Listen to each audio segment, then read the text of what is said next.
आज की मुरली का सार है, मीठे बच्चे जी बाबा जी। जैसे बाप को सभी पर तरस आता है, नफरत नहीं आती, सभी पे रहम आता है, ऐसे तुम बच्चे भी किसी से नफरत मत करो, घृणा मत करो, बल्कि रहम दिल बनो। रहम की भावना बड़ी मुश्किल से इमर्ज होती है। रहम की भावना बड़ी मुश्किल से किसी भी महापुरुषों में होती है। करुणा और दया, ये भावनाएं बहुत ऊंची स्थिति में जो आत्माएं चली जाती हैं उनमें आती है। जैसे कोई छोटा बच्चा गलती कर लेता है तो बड़े अगर कोई ऐसी गलती कर ली तो उसके ऊपर नाराज नहीं होते, कहते छोटा नादान बच्चा है, उस पर कई बार रहम आएगा, दया आएगी अगर ऐसा कुछ कर लिया। ऐसे ही महापुरुष जो हैं अन्य आत्माओं को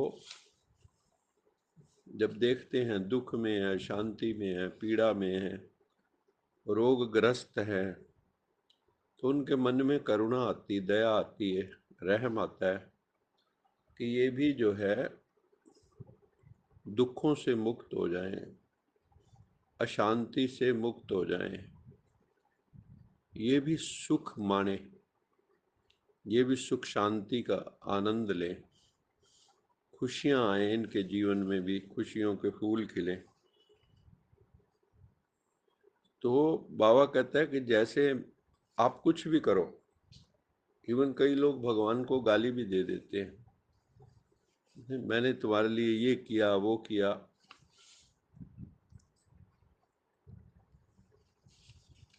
तो कई बार मन में जो है भगवान के प्रति भी आ जाता है कि ऐसी कोई घटना घट जाए, मान लो आप बाबा को मानते हैं,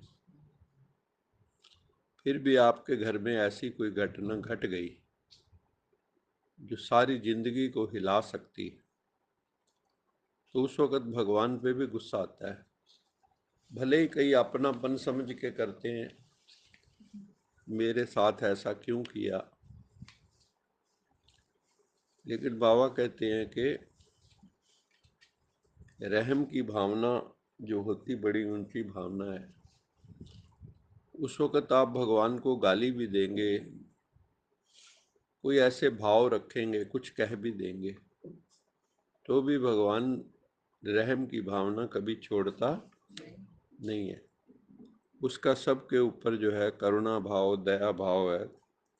बाबा कहता है मुझे फिर भी सबके ऊपर तरस आता है, तरस की भावना आती बाबा को।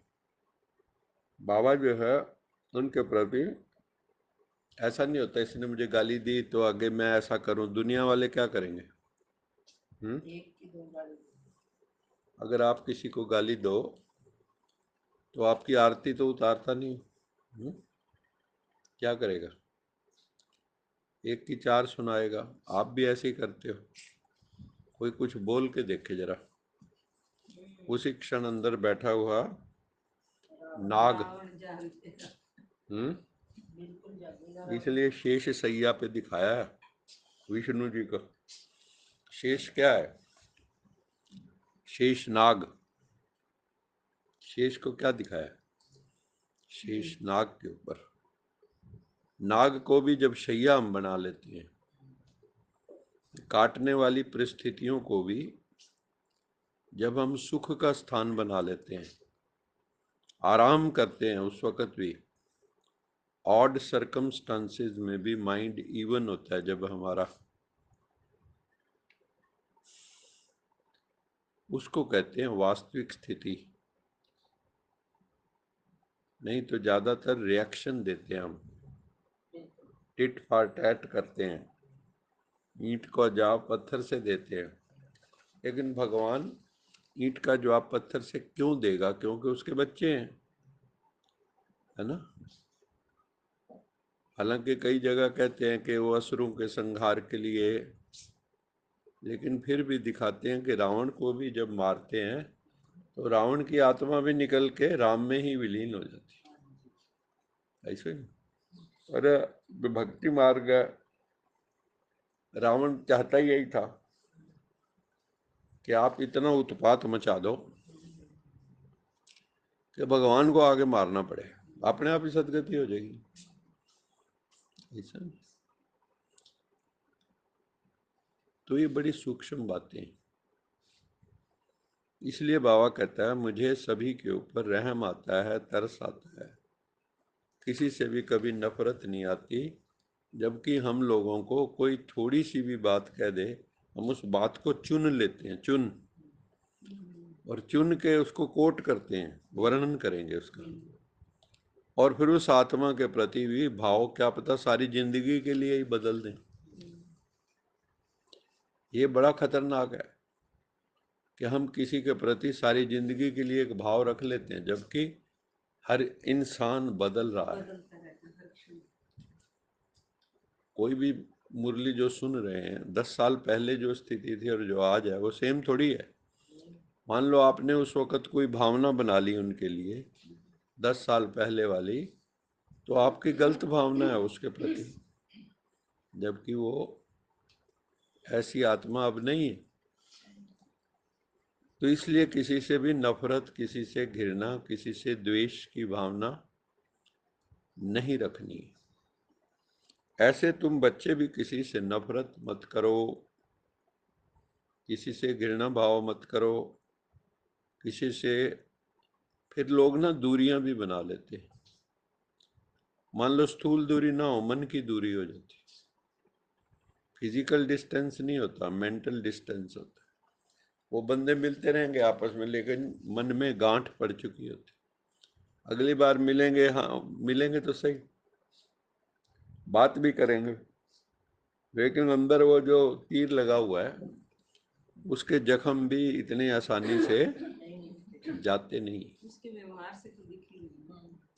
तो इसलिए बाबा कहता है किसी से भी नफरत मत करो, रहम दिल बनो, क्षमा कर दो। क्षमा कर सकते हो, नहीं कर सकते, और क्षमा भी ऐसी करो कि इरेज हो जाए मेमोरी। जो बैड मेमोरीज हैं, जो दुख देने वाली मेमोरीज हैं, जो घृणा भाव द्वेष भाव वाली मेमोरीज हैं, वो इरेज हो जाए। उसमें बहुत बड़ा इरेजर चाहिए, क्षमा सबसे बड़ा इरेजर है। अगर हम किसी को ईमानदारी से क्षमा कर दें, ऑनेस्टी से। कई बार लोग कह देते हैं मैंने क्षमा कर दिया।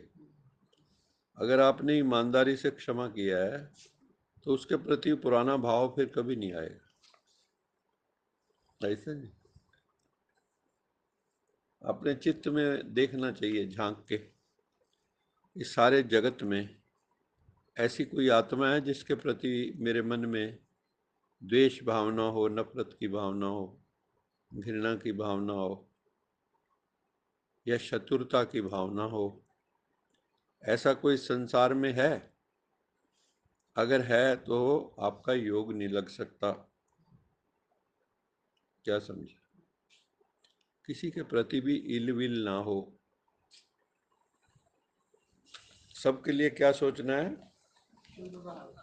हाँ, सबका भला हो, दुष्ट का भी भला हो, राक्षस दानवों में भी शुभ भावना हो, यही सबको भाव रखना है। सर्वे भवन्तु सुखिनः, सर्वे सन्तु निरामया, ये भावना सबके प्रति रखनी है।